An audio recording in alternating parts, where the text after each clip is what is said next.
안녕하십니까, 성광입니다. 지금 우리는 괴부를 살펴보고 있는데요. 오늘은 통도사 괴부부터 살펴드리도록 하겠습니다. 통도사에는 괴불이 세 점이 모셔져 있습니다. 1767년, 1792년 제작된 두 점의 보살상 괴불인데, 그 크기가 조금 차이가 날 뿐 동일한 본에 의한 같은 괴불로 보면 좋을 겁니다. 왜 연대를 이 정도 두고 같은 것을 했는지는 정확하게 밝히지는 않습니다만은, 그 다음에 1930년대, 우리가 아주 최근이죠. 그렇게 오래되지 않았습니다. 이 1930년대 것은 크기가 작고 화법이 떨어집니다만은, 이것은 아마 말사 작은 절들에서 큰 법회를 할 때 빌려다가 괴부를 모시고 법회를 할 수 있게끔 한 것이 아니냐. 그래서 용이하게끔, 이동하는데 용이하게끔 아마 괴부를 좀 작게 조성한 것이 아닌가, 이렇게 생각이 되어집니다. 지금 통도사 관음 보살인지 미륵보살인지 정확하게 지금 모르는데, 보통 우리가 이제 관음보살 그렇게 이야기를 합니다. 관음보살. 그런데 이제 뭐 이 화불, 이쪽 화불이 아미타불 한 분만 모셔져 있으면은 그냥 우리가 관음보살 그러는데 세 분이 모셔져 있거든요. 세 분이 아니라 7분이 이렇게 모셔져 있습니다. 7분. 그런데 미륵불인지 미륵보살인지 아니면 관음보살인지 잘 모르겠다. 보통 그렇게 이야기를 하고 있습니다. 그래서 뭐 통칭 그냥 관음보살 그렇게도 이야기하기도 하고요. 그래서 보살님 한 분만 이렇게 모셔지는데, 그 두 괴불이 이와 같은 모습이다. 그렇게 이제 보시면은 되겠습니다. 그 다음에 보살 한 분만을 모신 그 괴불들이 이제 상당히 많이 되었다. 그렇게 이제 앞에서 설명드린 바 있는데, 여천 흥국사에 가면 1757년에 조선된 보살상, 지금 흑백 사진으로 보다가 이렇게 색채를 제대로 볼 수 있으니까 굉장히 좋죠. 예. 이렇게 이제 얼핏 보면 고려불화를 연상시켜요. 그죠? 예, 고려불화를 색채 감각 같은 것이. 근데 이제 아무래도 고려불화에 비해서는 좀 강렬하고 이런 것들이 있어서 조선조라고 하는 느낌이 이제 바로 옵니다. 그러나 부분으로는 고려불화를 연상시키는 부분들도 없잖아 있다, 이런 이야기고요. 그 지난 금당사의 그 보살상 같은 경우, 그 다음에 법주사 보살상이라든지, 뭐 청도 적천사의 보살상, 하동 쌍계사 보살상, 직지사 보살상, 이런 이제 보살상들이 있는데, 우선 화면으로 잠깐 볼까요? 직지사 보살상 괴불입니다. 연꽃을 들고 계시는 분이시고요. 그 다음에 그 안국사 괴불 같은 경우는 이제 부처님의 모습입니다만, 이처럼 그 보살, 아까 그 여천 흥국사, 통도사 이런 식으로 보살만 돼 있고, 앞에서 아주 그 앞 시간에 살펴본 그 포항 그 보경사 관음보살 괴불도 역시 보살 한 분만 모셔졌었죠. 그 다음에 그 정기에 그 조성된 삼존불의 영상회상도를 좀 살펴드리자면은, 상주 용흥사 괴불 1684년인데 서가열의 아미타불 약사열의 삼존을 모셨고요. 곡성 도림사 괴불 같은 경우에 서가열의 좌상하고 관세음보살, 대세지보살 입상의 삼존이 그 모셔져 있습니다. 그 도림사의 그 괴불 같은 경우는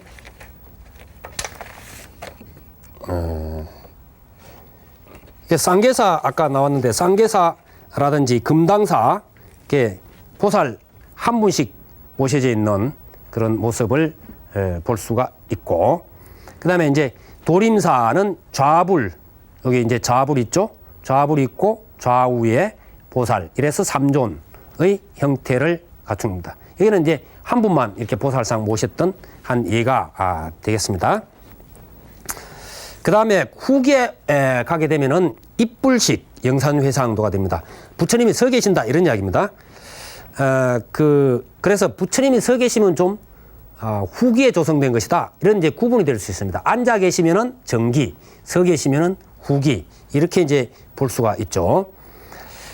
상주 북장사 또 구례 그 천원사, 예천 용문사, 부안 내소사, 진양 청곡사, 무주 안곡사, 성주 서남사, 양주 봉선사, 부안 계심사, 합천 해인사, 서울의 흥천사, 봉원사, 신촌 봉원사, 화계사, 백년사, 지장암 등이 전부 다 여기에 해당됩니다. 그런데 이제 한 분만을 이렇게 그려서 모시는 그러한 경우를 보면은 그 성주 서남사에 가면은 그 서가열에 한 분만을 모셨습니다. 너무 커서 밑에서 이렇게 잡아가지고 정확하게 잘 안 보이시죠? 예.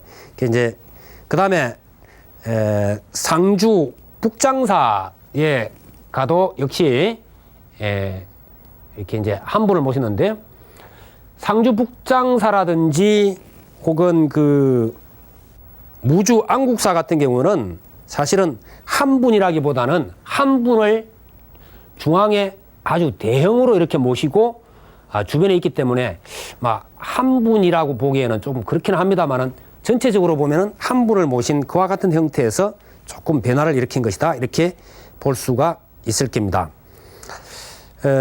그리고 그 경주 불국사 괴불 같은 경우 역시 한 분만 이렇게 이제 모셔져 있고 그 다음에 무주 안국사 같은 경우에 이처럼 얼핏 보면은 부처님 한 분만 계신 것 같죠? 그런데 자세히 보면은 좌우에 이렇게 작게 권속이 이렇게 나옵니다. 이제 그런 경우에 전체적으로 보면은 구성이 한 분을 모신 것 같다. 그런 이제 이야기가 되겠습니다. 그 다음에 그 삼존불식 괴불을 보면은 이게는 이제 삼존 입불상 중심으로 된 것인데 우선 용문사 괴불을 보면은 가운데 부처님 서 계시고 좌우에 보살 두 분이 서 계시죠. 그래서 전체적으로 보면 삼존의 형태를 띠고 있고요. 그 다음에 봉선사 괴불을 살펴보면은 역시 마찬가지로 삼존이 중심을 잡고 있고 물론 아래쪽이나 위쪽에 이런 작은 인물이 있습니다만 전체적으로는 삼존식이다. 그렇게 이제 볼 수가 있습니다.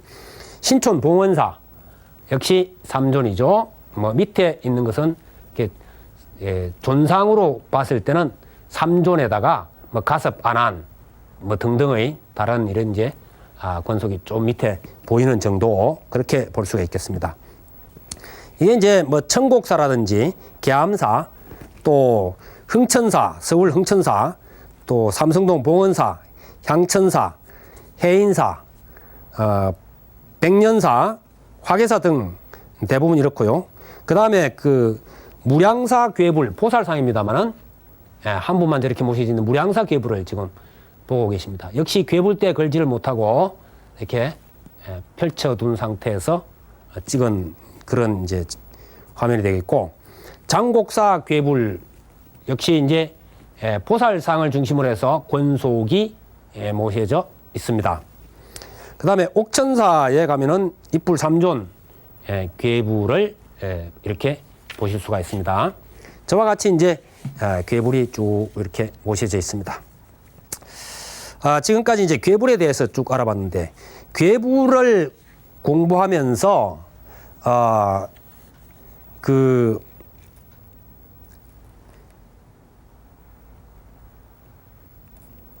착각하는 것이 이제 있습니다. 괴불대하고 당간지주라고 하는 것과 이렇게 그 구분이 안 되는데 그 괴불대는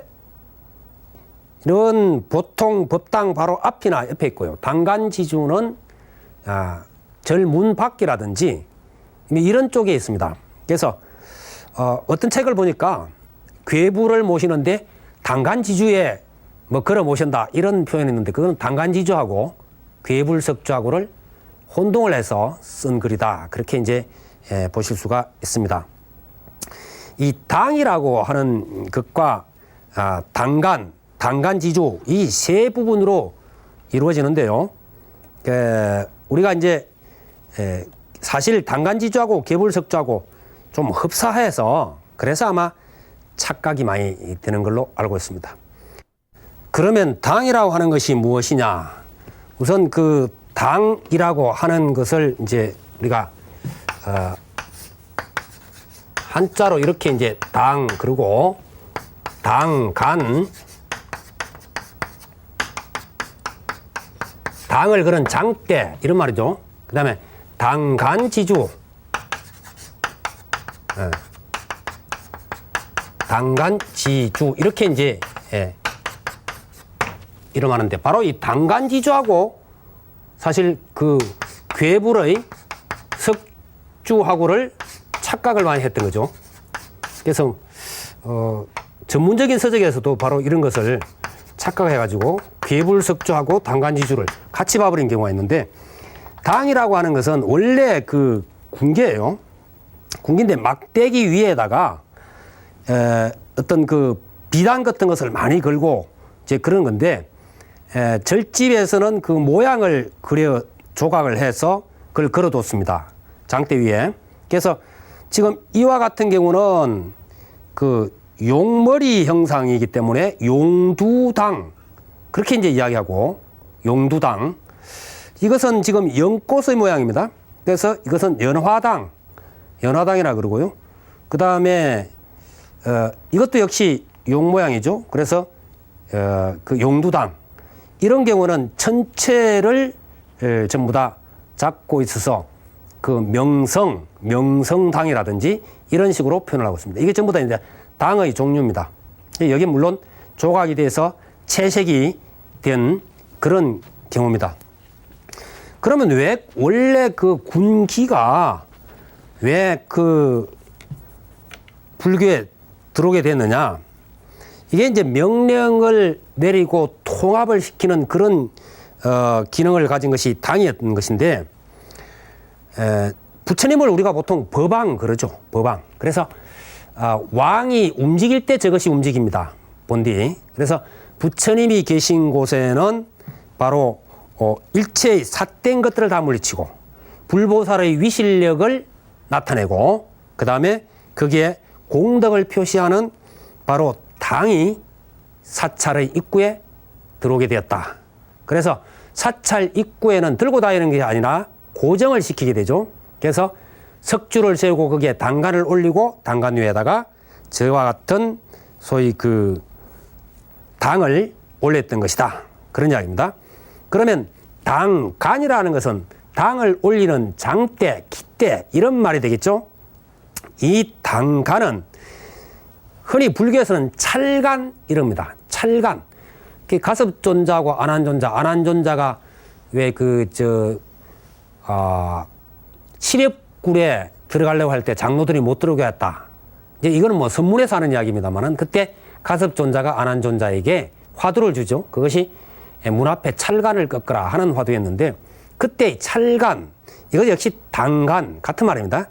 찰간 그 다음에 기일장자를 써서 장간 혹은 정간 깃발이라고 해서 기간 치간 기치할 때 치간 번간 이런 등으로 이제 사용됩니다만은 사찰에서는 찰간 당간 이것을 가장 많이 쓰죠. 그래서 우리는 흔히 뭐 당간 혹은 당간 지주 그것을 세우는 돌을 그렇게 표현을 합니다. 이 당간은 주로 나무, 돌, 구리, 쇠 등으로 만들고요. 또 당간지주가 많이 남아있기 때문에 통일신라 고려시대 때는 굉장히 이것이 많았던 것으로 보입니다만은 많이 파손되고 현재 남아있는 철제 당간으로는 갑사철당간 지금 보시는 게 갑사의 철당간입니다. 중간이 끊어지고 아마 지금 한 20마디 정도? 그 정도 아마 될 겁니다. 그 다음에 뭐 용두사지 철당간, 그다음에 칠장사 철단간, 칠장사 철단간도 지금 약 20마디 정도, 그 정도 될 겁니다. 저게 본래 이제 범어사 사적 같은 데 보면은 33마디가 돼야 되는데 33마디는 바로 33천을 표시한다. 그래서 33 단으로 되어야 된다. 이렇게 이야기합니다. 그래서 갑사철단간은 통일신라 시대 거고요. 그 다음에 나머지는 고려시대 작품이 대부분입니다. 그 다음에 이제 단간지주는 단간을 세우기 위해서 있는 것이겠죠. 그래서 지탱석이다. 이렇게 보면 되겠습니다. 단간지주는 뭐 모양새는 그 괴불석좌하고 비슷하기 때문에 조금 크고 좀 멀리 띄웁니다. 그리고 뭐 거기에 구멍도 있고 이렇습니다만은 몇 가지 예를 우선 보죠. 그 통일신라 걸로 보면은 황룡사지 단간 지조, 그 다음에 금산사 단간지조, 금산사 단간지조, 그 다음에 또 미륵사 익산 미륵사제 가면 역시 단간지주가 저렇게 있습니다. 그 다음에 그 고려시대 것으로 보면은 법주사 단간지조, 저기 지금 단간이 있는데 저것은 후대에 이루어진 것입니다. 그래서 앞에서 철단간을 집지를 안 했습니다. 후대에 만들어서 한 것이기 때문에. 그 다음에 범어사 단간지조, 그 다음에 동화사 단간지조, 무량사 단간지주정, 이렇게 사찰 입구에 단간지주가 많이 있다. 이 단간지주는 바로 파사현정을 뜻한다. 삿된 것을 파하고 바른 것을 드러낸다 하는 것을 상징하는, 불법을 상징한다. 이렇게 보시면 좋겠습니다. 다음 시간에 뵙겠습니다. 여러분 성불하십시오.